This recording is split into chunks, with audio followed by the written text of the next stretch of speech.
as I'm sure everyone in the world by this point knows, about a week ago we experienced a fire event here in Southern California. For us, it started in the Pacific Palisades and started to spread rapidly. Just in that direction is Topanga Canyon and Las Flores Canyon, and it came roaring up there, and we were forced to evacuate, or we were asked to. In this particular property, my choice is to stay because, as you can see, the property itself, the structure itself is poured in place cement, so it's really durable against fire. Plus, we've done a lot of clearance, and here, this particular pool holds 37,000 gallons of water, and we've installed a fire suppression system where we turn the pump on and it starts covering the property in water. So it's a very survivable location. We also have a private fire department, I would call it, where they send tanker trucks up here and firefighters. So this is where we stay, right here on the helipad here, to defend the property. And in this particular case, it was very fortunate that we did, because you can see up there along the ridge line, we started to get flames up there. And so after we turned on the water pump and wet down the property, we were able to go up there and suppress that fire. So we kept the fire from coming down and destroying all these homes, our neighbors' homes. Everything you see here is all the hardscape, the pool, all the landscaping was added in by myself and my wife, Doriana. Well, we knew it was always a possibility, but the improvements we made were with fire survivability in mind. And so that's what we have now. It's extremely, I would call it extremely safe property when it comes to fire survivability. As I said, this particular pool holds enough water to cover the property for at least 2 hours. Up in the pool equipment room, we have a pump that draws from the bottom of this pool. And then we have 2 large rainbirds on the hillside behind the house that shoots water over top of the house. And then over there to our left, that circle over there is actually a helipad where we could land helicopters for evacuation, or letting firefighting helicopters stage. The local fire department knows of this. We have a concierge fire department. We have people that do actually come up here, and they have access to helicopters too. So if it really got dicey that way, I guess they could have come in and take us out, but I feel very safe about this property. So it's a little bit loud in here, but so this particular pump draws water from the pool and then activates the water through the 2 huge rainbirds on the hillside, and that covers the house and surrounding property with water from the pool. It's good for about 2 hours running constant. So these are the rainbirds. We have one here and one farther down the hillside. And when we activate the pump, it sends, we've got 37,000 gallons that will just spread itself out over the the surrounding foliage and obviously the structure as well. And it lowers the temperature, 3 150-foot, 1.5-inch hose lines. And with a throw of a valve, instead of charging the rainbirds, it charges the hoses. Oh. So usually what I do is I put those up on the roof, and then I have complete access all around the perimeter of the house. Hill right up there where we saw smoke, that's our neighbor right there, just 100 yards up or so. And then over the top of that, there was smoke coming up, so we went up and checked it.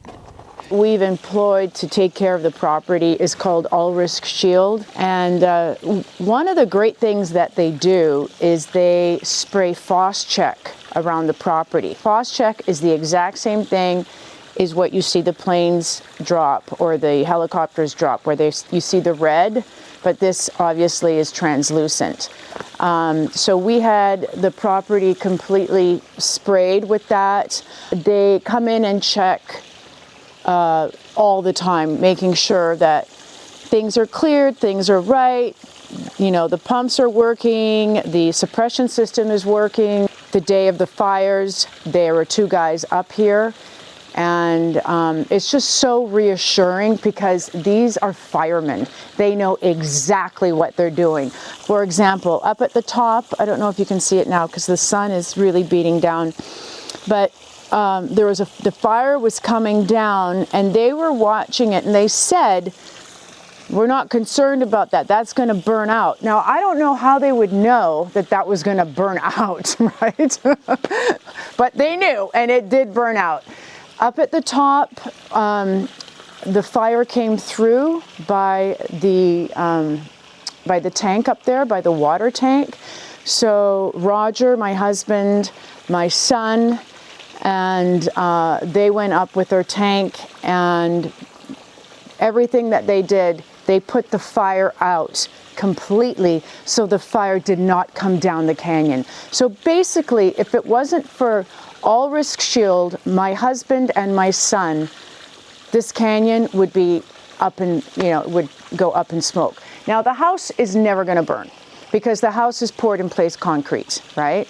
So we did all the extras also because we love, I'm Italian and I wanted the place to look like a Tuscan estate. The house has been in the LA Times like 4 or 5 times. It's such a special house, right? Mm-hmm. Bunker, so you can see how it's specifically built into the hillside and to withstand the fire. This whole area here was on fire when we got up here. And so with our with All Risk guys and my son and myself, we were able to cut a line here which kept the fire from advancing down. Our house is right there, just over that ridge, and our neighbor is right there. So we're very lucky that the wind wasn't blowing directly in this direction. And of course, fire takes longer to burn downhill than it does up. But all of this is after the event. They sent the bulldozers up here to cut fire line and clear it out more. Yeah, it was something. It was touch and go. There was one point where the wind was so strong at our property that I had to get down to the gates to open them. The power was out and I had to manually open them. And the wind was so strong I had to go on hands and knees to get down to the gate. It would have just knocked me off my feet. But up here at the crest, it must have been over 100 miles an hour. And you could see it. You could see the smoke just swirling and debris, and it was a hurricane with fire mixed in. It was biblical. Not like that. I've never seen it in all my years. I've been in California since 73, and I've never seen wind like that ever. All of this, and our friends live there. We also went down there where that white truck is. That's the driveway, and our friends live right around the corner there. And there was smoke and flames and all, and maybe it was a mistake, but we kind of ran through it to check on our friend's home, and there were plants and stuff burning next to the house, and we were able to clear those. And but then it just got to be too much, so we got out of there. And after the flames left, and we kind of snuck back in there, and their house survived. Thank goodness. This house here, the house next to it was burning when we went by, and this house, he had a tanker truck sitting on his driveway while his neighbor's house went up. They couldn't save the neighbor's house. It was too far gone, but they were able to save his house, so that's great. And the one below it, it's so unusual when you see how many homes burned, and then homes that you would think would never survive, and they make it somehow. So a strange mix. But this is Las Flores Canyon, and destroyed, just absolutely destroyed. There were flames, walls coming straight up, but we knew that this driveway was okay, so we were hoping that if we could just kind of stop this, but it had already jumped over the road to where we did our clearance, and then luckily it stopped. It just burned up to a little bit farther, and then it stopped.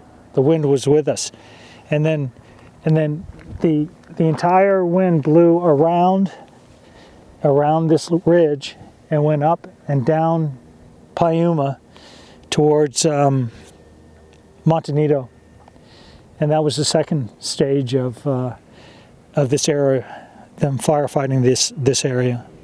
I think they did some frost check and some water drops along this ridge here, but at that point we were just sitting down at our place watching and hoping the wind didn't change. We were very lucky. Not that we would have lost our house, but we would have lost years and years of landscaping and everything else, which is, look, it's nothing compared to what other people have lost. We're still so blessed to be in the property that we're in, but it just breaks my heart to see this. How do you do it? How do you clear all this? Maybe put in fire roads.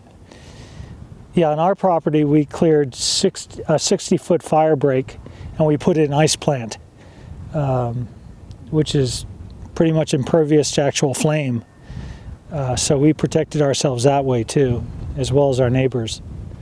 But this is old brush. This is old growth. It's been here for, I don't know how long it's been since the last fire burn, maybe 93.